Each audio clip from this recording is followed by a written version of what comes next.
एक गांव में रमेश नाम का बेहद गरीब व्यक्ति रहा करता था। रमेश के घर की हालात इतनी खराब थी कि उसके घर पर गर्मियों में एक पंखा भी नहीं था। वो दोनों पति पत्नी कड़ी मेहनत करके अपने घर का खर्चा चला पाते थे। उसकी एक 10 साल की बेटी भी थी जिसका नाम प्रीति था। एक दिन रमेश काम पर जा रहा था कि तभी प्रीति रोने लगती है। मुझे भी स्कूल जाना है। पिताजी, आपने पिछले साल भी कहा था कि आप मुझे अगले साल स्कूल भेजोगे। मैं और तेरी माँ दिन भर कड़ी मेहनत करते हैं, तब तो मुश्किल से 2 वक्त की रोटी जुटा पाते हैं। स्कूल की फीस हम दोनों कैसे जमा कर पाएंगे? मुझे कुछ नहीं पता पिताजी। आपको पता है, सुखिया चाचा का बेटा बंटी आज भी मेरा मजाक उड़ा रहा था। तुमसे कितनी बार कहा है प्रीति कि सुखिया चाचा के घर पर मत जाया करो। पिछली बार याद है ना, उन्होंने तुम्हें अपने घर से भगा दिया था और तुम रोती हुई घर पर आई थी। नर्मदा सही कह रही है प्रीति। सुखिया चाचा हम गरीबों को पसंद नहीं करते। उनके पास धन दौलत की कमी नहीं है, और दूसरी बात, सुखिया चाचा को अपने पैसों पर बहुत घमंड है। आपने बिल्कुल सही कहा। सुखिया चाचा के परिवार वाले तो पूरे गांव के गरीबों को बेइज्जत करते हैं। वो तो गरीबों के बच्चों को अपने घर के बाहर खेलने तक नहीं देते। ये तो कुछ भी नहीं नर्मदा। एक दिन मुझे बड़ी प्यास लगी थी। मैंने सुखिया चाचा से फ्रिज का ठंडा पानी क्या मांग लिया। मुझे इसी बात पर उन्होंने बहुत बेइज्जत किया। फिर भी आप उन्हीं की ईंटों की भट्टी पर काम कर रहे हैं।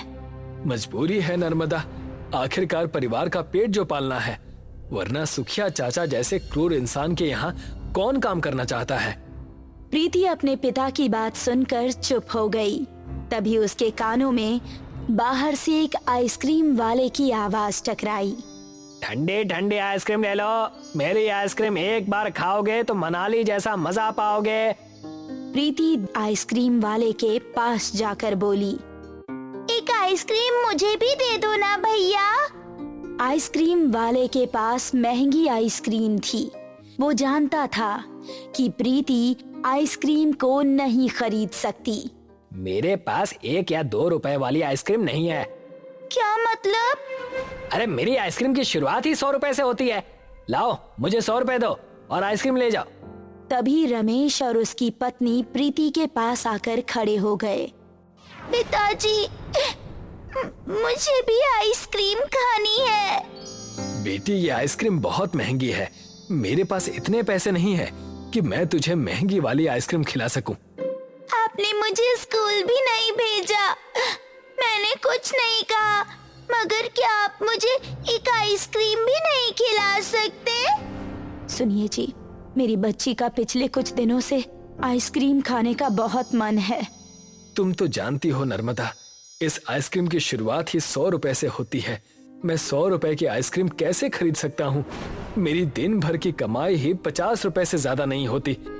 आप सोचिए जी, जब हमारी बेटी बड़ी हो जाएगी तो वो हमारे बारे में क्या सोचेगी कि उसके माता पिता की औकात आइसक्रीम खिलाने की भी नहीं थी। ठीक है नर्मदा, तुम चिंता मत करो। मैं आज ही सुखिया चाचा से कुछ पैसे एडवांस मांग लूंगा और अपनी बेटी को कल ये आइसक्रीम जरूर खिलाऊंगा। अपने पिता की बात सुनकर प्रीति खुश हो गई और रमेश काम पर चला गया। शाम के वक्त अपना काम खत्म करके रमेश सुखिया चाचा से बोला, मुझे 100 रुपए एडवांस चाहिए। क्या? 100 रुपए एडवांस? तुझे भला एडवांस की क्या जरूरत पड़ गई? ना तो तेरे घर में बिजली है, ना पंखा। दाल रोटी के अलावा तू कुछ खाता भी नहीं है। मेरी बेटी प्रीति का आइसक्रीम खाने का बहुत मन है। ओह, अबे आइसक्रीम तो 5 या 10 रुपए की आती है। उसके लिए 100 रुपए एडवांस की क्या जरूरत है? वो महंगी वाली आइसक्रीम खाना चाहती है। तेरा दिमाग तो ठीक है। तूने उसे बताया नहीं कि तेरी औकात 50 रुपए की आइसक्रीम खिलाने की भी नहीं है। चल भाग यहाँ से। क्या जमाना आ गया है। पहले के लोग जब बीमार पड़ जाते थे तब पैसे एडवांस मांगते थे, और आज ये आइसक्रीम खाने के लिए एडवांस मांग रहे हैं। रमेश नम आंखें लिए निराश होकर घर वापस लौट कर आ गया। अगले दिन वही आइसक्रीम वाला फिर से आवाज लगाने लगा। प्रीति खुशी से चहकती हुई रमेश से बोली, पापा, आपने कल वादा किया था ना कि आप मुझे आइसक्रीम जरूर खिलाओगे। नहीं बेटी, सुखिया चाचा से मैंने पैसे मांगे थे लेकिन उन्होंने नहीं दिए। लेकिन मुझे आइसक्रीम खानी है। आपने तो कल बोला था कि आप मुझे आज आइसक्रीम जरूर खिलाओगे। जिद मत करो बेटी, तुम्हारे पापा के पास सच में बिल्कुल पैसे नहीं हैं। रमेश और नर्मदा काम पर चले गए, मगर प्रीति का आइसक्रीम खाने का बहुत मन था। ये लो भैया, मेरी गुल्लक के सारे पैसे ले लो और मुझे आइसक्रीम दे दो। आइसक्रीम वाले ने जब प्रीति की गुल्लक देखी तो उसमें मुश्किल से 3 या 4 रुपए ही थे। अरे इतने पैसों में ये आइसक्रीम नहीं आती, जा यहाँ से। रोज रोज दिमाग खराब करने आ जाती है। अरे जब तेरे बाप की औकात नहीं है आइसक्रीम खिलाने की तो क्यों जिद करती है? गलती मेरी है, मुझे तुम भिखारियों के मोहल्ले में आना ही नहीं चाहिए था। प्रीति बहुत दुखी हो गई। प्रीति एक पेड़ के नीचे रोने लगी, मगर प्रीति के आंसू जैसे ही उस पेड़ के नीचे गिरे, गुलाबी रंग का धुआं निकला और उसमें से एक बेहद सुंदर पुरुष जिसके पंख भी थे, मुस्कुराता हुआ प्रीति के सामने खड़ा हो गया। कौन हो तुम? घबराओ मत प्रीति, मैं देव हूँ जो इस पेड़ में बरसों से बंदी बना हुआ हूँ। बरसों पहले मैं भी इंसान था। एक दिन मैंने गलती से एक साधु की तपस्या भंग कर दी। साधु ने मुझे श्राप दे दिया। उसके श्राप की वजह से मैं हर 100 वर्ष बाद अलग अलग योनि में परिवर्तित हो जाता हूँ। साधु ने कहा था कि जब कोई गरीब इस पेड़ के नीचे अपने आंसू बहाएगा तो तुम उसकी सहायता करके इस पेड़ के बंधन से मुक्त हो जाओगे। तुम्हारी मदद ही मेरी मुक्ति का मार्ग है। तुम्हारे आंसू बहुत कीमती हैं, इन्हें इस तरह मत बहाओ। प्रीति ने सारी घटनाओं सुंदर देव को बता दी। देव को प्रीति की बातें सुनकर बहुत बुरा लगा। चिंता मत करो, अपने घर जाओ। कल तुम्हारी पसंद की आइसक्रीम खुद चलकर तुम्हारे पास आ जाएगी। इतना कहकर देव वहां से गायब हो गया और प्रीति खुशी खुशी अपने घर चली गई। सुबह प्रीति आइसक्रीम वाले का वेट करने लगी। तभी अचानक प्रीति के घर के ऊपर हवा में उड़ते हुए ड्रोन मंडराने लगे। देखते ही देखते ड्रोन में से सैकड़ों महंगी महंगी आइसक्रीम्स गिरने लगी। प्रीति खुश होते हुए अपने पापा से बोली, देखिए पिताजी, ढेर सारी आइसक्रीम। अरे ये तो बहुत सारी आइसक्रीम है, लेकिन किसने भेजी? प्रीति ने सारी घटना अपने पिता को बता दी। प्रीति ने पेट भरकर खूब सारी आइसक्रीम खाई और खाने के बाद वो अपने पिता से बोली, पिताजी, मैं आइसक्रीम अपने दोस्तों को भी खिलाना चाहती हूँ। उस दिन के बाद रोज सुबह सुबह प्रीति के घर के ऊपर ड्रोन मंडराने लगते हैं और सैकड़ों आइसक्रीम प्रीति के घर पर गिर जाते हैं। प्रीति गरीबों को मुफ्त में आइसक्रीम खिला देती है और बाकी की आइसक्रीम रमेश जाकर बेच आता है। कुछ दिन के बाद वही आइसक्रीम वाला गांव के सुखिया के पास जाकर बोला, गांव के एक बच्चे से मैंने सुना है कि रमेश के घर पर आइसक्रीम उस पेड़ वाले देव की करामात है। मेरा तो पूरा धंधा चौपट हो गया है, कुछ कीजिए सुखिया चाचा। हाँ मुझे भी पता है, लेकिन मैं क्या कर सकता हूँ। मुझे भी रमेश को देखकर बहुत जलन होती है। तू एक काम क्यों नहीं करता? जब तुझे सारी घटना मालूम ही है तो तू भी उस पेड़ के नीचे जाकर 2 आंसू बहा दे। हो सकता है वो देव तुझ पर भी तरस खाकर आइसक्रीम तेरे घर पर भेज दे। और हाँ, अगर वो देव तेरे सामने आए तो उस देव से कहना कि कुछ ड्रोन से आइसक्रीम मेरे घर भी भेज दे। आइसक्रीम वाले को सुखिया की बात बहुत पसंद आई। वो तुरंत जाकर पेड़ के नीचे रोने लगा कि तभी देव उसके सामने आकर बोला, क्या हुआ? तुम क्यों रो रहे हो? आइसक्रीम वाला अपने मगरमच्छ के आंसू बहाकर अपनी गरीबी की दुहाई देने लगा। तुम बिल्कुल सही समय पर आए हो। आज मेरा मुक्ति का ही दिन है। तुम चिंता मत करो, कल से तुम्हारे घर पर और तुम्हें जिसने भेजा है उसके घर पर ड्रोन के द्वारा आइसक्रीम पहुंचा दी जाएगी। इतना कहकर देव अदृश्य हो गया।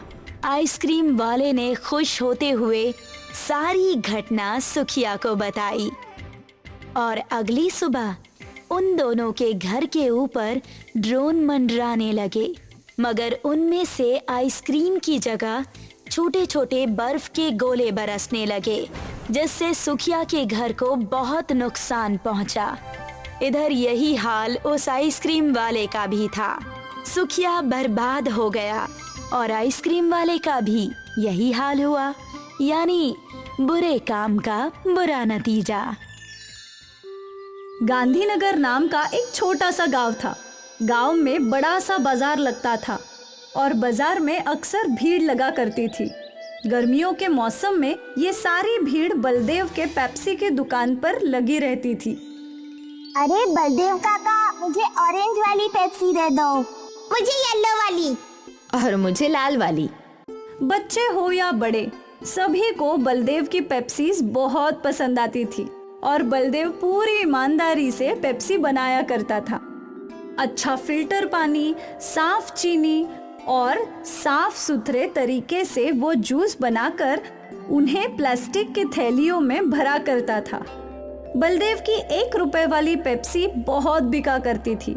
कुछ ही देर में उसका सारा स्टॉक खत्म हो जाया करता था। अरे काका, पेप्सी है क्या? नहीं बेटा, सब खत्म हो गई, अब कल आना। बलदेव की दुकान के सामने पवन की दुकान थी। पवन आइसक्रीम बेचता था, पर गर्मियां होने के बावजूद भी उसकी आइसक्रीम्स बिक नहीं रही थी। पता नहीं ये बलदेव अपनी पेप्सी में क्या मिलाता है जो सारे गांव वाले सिर्फ इसी की पेप्सी पिया करते हैं। 1 रुपए वाली पेप्सी में भला क्या स्वाद होगा? मेरी तो आइसक्रीम तक खराब हो रही है। स्वाद का तो पता नहीं, पर वो आइसक्रीम से सस्ती है, शायद इसीलिए वो ज्यादा बिकती है। हाँ, हो सकता है। क्यों ना आप भी पेप्सी बेचना शुरू कर दें? अरे पर पेप्सी बनाएगा कौन? पेप्सी बनाने की जरूरत थोड़ी है। बाजार में बहुत सारी कंपनियां पेप्सी बेचती है, आप भी उनसे खरीद कर बेच सकते हो। सोच लो, बहुत मुनाफा होगा। वैसे आइडिया तो अच्छा है, कल ही शहर जाकर ढेर सारी पेप्सी खरीद लाता हूँ। ठीक है। अगली सुबह पवन शहर से ढेर सारी जूस वाली पेप्सीज ले आया और उसने वो सब अपने फ्रिज में रख दी। अच्छा किए, अब एक बाहर बोर्ड लिख दो कि यहाँ पेप्सी मिलेगी। ठीक है। पवन ने एक बोर्ड पर लिखा कि यहाँ पेप्सी मिलेगी और ये बोर्ड अपनी दुकान के बाहर लगा दिया। कुछ देर बाद एक छोटे बच्चे ने वो बोर्ड पढ़ा। यहाँ पेप्सी मिलेगी। काका, कौन कौन से कलर है? सब कलर है, तुम्हें कौन सा चाहिए ये बताओ। मुझे तो एक येलो वाली और एक ऑरेंज वाली चाहिए। पवन ने उस बच्चे को 2 पेप्सी के पैकेट्स थमा दिए। वो बच्चा वही खड़े खड़े पेप्सी पीने लगा। ये तो बढ़िया है, मजा आ गया। ये लो, एक और पेप्सी मेरी तरफ से फ्री। जाकर अपने दोस्तों को भी बताना, मेरी दुकान में पेप्सी मिलती है। हाँ हाँ काका, जरूर बताऊंगा। और पवन का ये फंडा काम कर गया। वो बच्चा दौड़ते हुए गांव में गया और कुछ देर बाद अपने कुछ दोस्तों के साथ लौटा। यही वो दुकान है। मुझे भी 2 ऑरेंज वाली चाहिए और मुझे 3 लाल वाली। पवन ने सबको पेप्सी दे दी और बस तब से कई लोगों ने पवन की दुकान से पेप्सी खरीदी। आज तक गांव वालों ने बस बलदेव की पेप्सी चखी थी, पर आज उन्हें कंपनी का स्वाद भी अच्छा लगने लगा था। अरे वाह, ये काले रंग वाली पेप्सी तो मैं पहली बार पी रहा हूँ। और भी काफी फ्लेवर है, नींबू पानी, काला खट्टा, ऑरेंज, रोज। वाह भाई वाह, अब तो रोज अलग अलग फ्लेवर चख सकते हैं। पवन के पेप्सी बेचने की वजह से बलदेव की दुकान पर ग्राहकों की कमी हो गई थी। मुझे थोड़ा सब्र से काम करना होगा। पवन ने नई नई पेप्सी बनानी शुरू कर दी है। इससे गांव वाले उसकी दुकान पर जा रहे हैं, पर मुझे यकीन है कि वो सब लौटेंगे। बलदेव अपने आप को तसल्ली दे रहा था। अगले कुछ दिनों तक पवन के दुकान पर पेप्सी के लिए भीड़ लगी रही और यहाँ बलदेव का धंधा मंदा था। गांव के सरपंच बलदेव की दुकान पर आए। क्या हुआ बलदेव, आज परेशान लग रहे हो? अब क्या बताऊं काका, पवन शहर से पेप्सी लाकर बेच रहा है। अब तो मेरे ग्राहक कम हो गए हैं। कोई बात नहीं, ये बस कुछ ही दिनों की बात है। कोई भी नई चीज के पीछे गांव वाले दौड़ पड़ते हैं। तू तो जानता है, सब्र रख, सब ठीक हो जाएगा। और मुझे यकीन है तेरी पेप्सी शहर की कंपनी वाली पेप्सी से अच्छी ही होगी। अब एक काम कर, मुझे 50 पेप्सी दे दे। आज शहर से मेरे पोता पोती आ रहे हैं। ठीक है सरपंच जी। बलदेव ने सरपंच जी को 50 पेप्सी दे दिए और वो खुशी खुशी वहाँ से चले गए। बलदेव अब भी दुखी था। सरपंच जी अपने घर पहुँचे और उन्होंने अपने पोते को एक पेप्सी दी। पापा, ये पेप्सी वगैरह अच्छी नहीं होती। इनमें इतनी मिलावट होती है जिससे बच्चे बीमार पड़ जाते हैं। बेटा, ये पेप्सी हमारा बलदेव खुद बनाता है, बिना मिलावट, साफ ढंग से। इसे तो हम कई सालों से पी रहे हैं, अब तक कोई बीमार नहीं हुआ। देखिए, सरपंच ने एक पेप्सी अपनी बेटी को दी और उसने वो चखी। वाह पापा, ये तो बहुत अच्छी है। सरपंच जी के घर आए हुए सारे मेहमानों ने वो पेप्सी पीना शुरू किया। कुछ ही देर में सारी पेप्सी खत्म हो गई। पापा, आपने ये कहाँ से ली? मैं थोड़ी और ले लेती हूँ। बाजार में तुझे बलदेव की दुकान दिखेगी, जिसमें बड़ा फ्रिज होगा, उसी की दुकान से। मैं लेकर आती हूँ। नेहा बाजार पहुंची तो वो बलदेव और पवन की दुकान में उलझ गई। उसे समझ नहीं आ रहा था कि कौन सी दुकान है। शायद जिस दुकान पर भीड़ लगी है, मुझे वहाँ जाना चाहिए। नेहा पवन की दुकान में गई। मुझे 20 पेप्सी देना। जैसे ही पवन ने फ्रिज से पेप्सी के पैकेट निकाले तो नेहा ने मना कर दिया। नहीं नहीं, ये नहीं चाहिए। अरे अभी तो आपने 20 पेप्सी मांगी। हाँ, पर ये केमिकल वाली नहीं चाहिए। वहाँ खड़े एक आदमी ने नेहा से पूछा, बहन, इस पेप्सी में कौन सा केमिकल है? ये पेप्सी शहर की कंपनियों में बनती है। वहाँ इन्हें बनाने में कई सारे केमिकल्स डालते हैं जो हानिकारक है और जिससे बच्चे बीमार पड़ सकते हैं। अगर ऐसी बात है तो तुम यहाँ पेप्सी लेने क्यों आई हो? मैं तो यहाँ वो पेप्सी लेने आई थी जो इसी गांव में बनती है। अच्छा, तो आपको बलदेव भाई की पेप्सी लेनी है? उनकी दुकान सामने है। नेहा वहाँ से चली गई, पर आसपास के लोग शहर की केमिकल वाली पेप्सी की बातें करने लगे। नेहा ने बलदेव की दुकान से पेप्सी खरीद ली और वो घर चली गई। केमिकल वाली पेप्सी के बाद गांव में आग की तरह फैली और सारे माता पिताओं ने अपने बच्चों को पवन की दुकान से पेप्सी लेने के लिए मना कर दिया। आज से पवन काका की दुकान से पेप्सी मत लेना। क्यों माँ? क्योंकि उसमें ढेर सारे केमिकल है। तेरी तबीयत खराब हो जाएगी, फिर तुझे सुई लगेगी। ना बाबा ना। लोगों को बलदेव की अच्छाई समझ आ गई और एक बार फिर बलदेव की पेप्सी बिकने लगी। पवन की दुकान से कोई भी पेप्सी खरीद नहीं रहा था और थक हार के पवन ने पेप्सी बेचना ही छोड़ दिया। नेहा ने पूरे गांव को बीमार होने से बचा लिया और सब कुछ पहले जैसा हो गया।